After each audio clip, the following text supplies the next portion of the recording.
Today I'm going to do a story called Love Will Always Conquer Hate.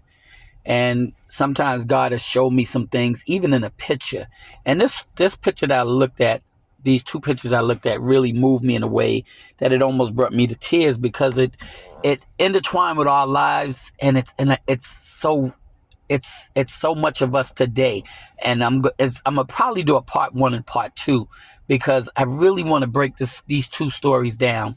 It reminds me so much of my pastor and Dr. Watkins, and also myself, and I'll explain that in the second sermon. That's why it's called as Love Will Always Conquer Hate.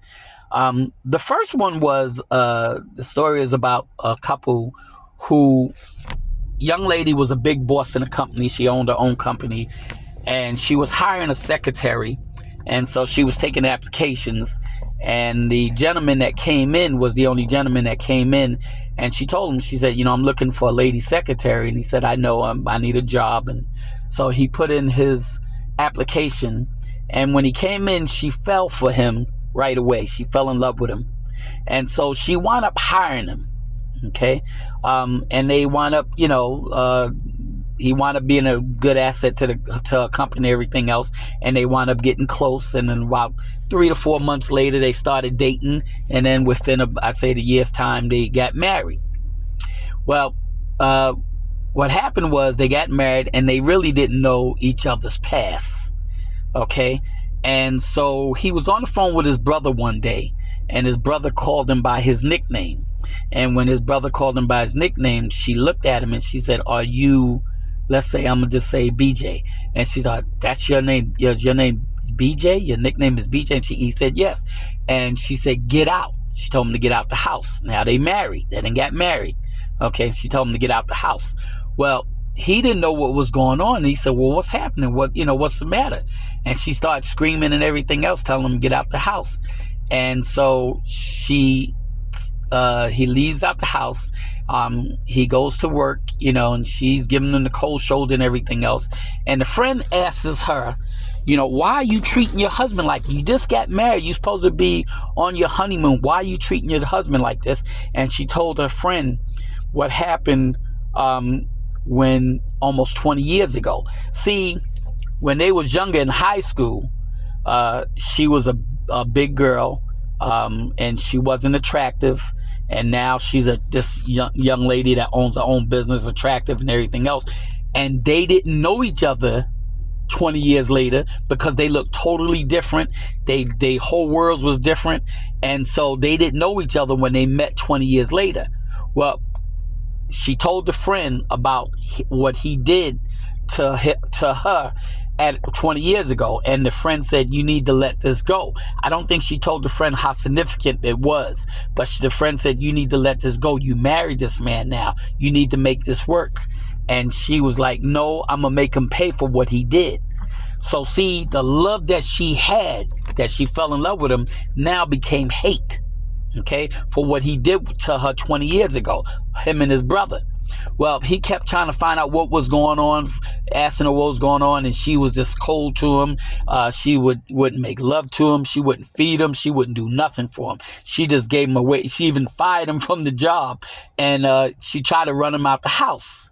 And he just wouldn't leave. He tried his best. He said, "I don't know what I did. Let me know what I did so I can apologize, if I can make up and whatnot." And she just wouldn't tell him. And it got to the point where he couldn't take it no more, and he was about to leave. And she said, "Well, pack your stuff and leave." And before he was getting ready to walk out, she said up here, he said, again, "What did I do that you hate me so much now?" Because we were so much in love. And she showed him a picture of 20 years ago when they was in high school, and how she was a big girl, and they used to call her Fatty, Fats or whatever. And what happened was she got raped by somebody, and him and his brother teased her about it when she got raped because she was a big girl. And because she was a big girl, they teased her about it, and they said some nasty things, and she almost wound up killing herself. And so her whole goal now was, when she got over it, to become this successful business person. She slimmed down, she looked good, she was fine now, so he didn't know who she was. He was totally different and nice looking and everything. She didn't know who he was. And so when they got together, it was love at first sight. And they got together and they wound up getting married. Once again, they didn't know each other's past. Okay. So after all this stuff went down, all right, and he found out about who she was, he said, we was young at the time. I didn't realize it was you. I made a mistake. Please forgive me. See, they was in love with each other, But see, the love that she had for him, she also hated him for what he did when he was 20 years ago, when she got raped and almost made her kill herself. Okay. And so that's why, she had mixed feelings. She was in love with him, but she hated him at the same time. Well, to make a long story short, they wound up going through it. He wound up leaving the house. She loved him so much. Every time she turned around, she seen him sitting on the couch and she's telling him to get out and stuff like that, and he's not even there, because she still loved him, but she was still carrying that hate. Okay. So she's tugging with that love and hate. All right. So eventually and whatnot, he's trying to get back with her, and everything that he did, she just didn't want to hear it because she's holding on to the hurt. She's holding on to the hate. She just don't want to hear it. And one day he goes out and he gets real drunk and he comes and knocks on the door and he's falling all over the place and whatnot. And I guess that's when the love kicked in, because she realized how much she really loved this man, even though what he did 20 years ago. And we all have a past. We all might have did something that we regret. I know I have. And I'm pretty sure most of us have. And we all might have did something that we regret. But see, God is all about love. Okay? And God will always use love to conquer hate. And that's what he did with this. He sit up here and put the two people that together, okay, that didn't even realize that they knew each other 20 years ago. They didn't even realize, okay, how significant getting together now was because of what happened in the past. Okay, so now when he brought them together in love. But when they found out about what happened, she hated him for what he did. Okay. And this is where God had to operate, because God had to sit up here and take the hate that was in her and turn it into love. This is why I'm calling this message, love will always conquer hate.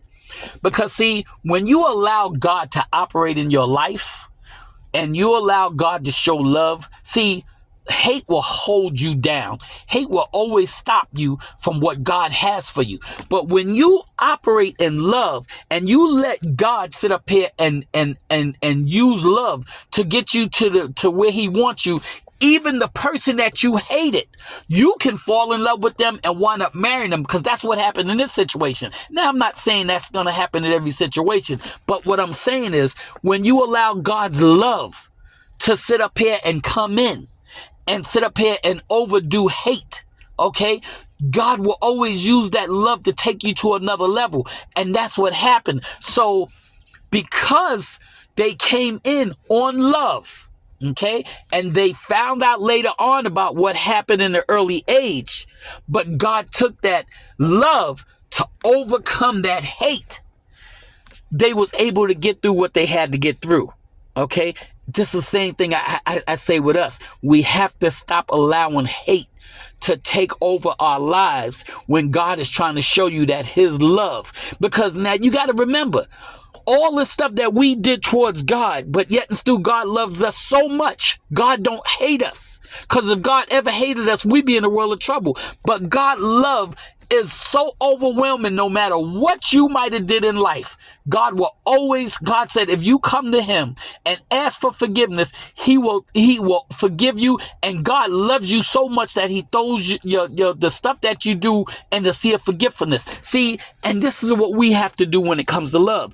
We have to let love overcome hate. Because when you let love overcome hate, you never know what God is going to do. So God took these two people that had a past that almost killed her, that almost destroyed her life. And she brought the same person that almost destroyed her life and made them and had them to come together, and they wound up falling in love with each other. Okay. And after they went through all the drama and everything else and whatnot, and she realized that she really did love this man and that he really did love her, God was able to work things out where love overcame the hate, and they wound up having a happy marriage.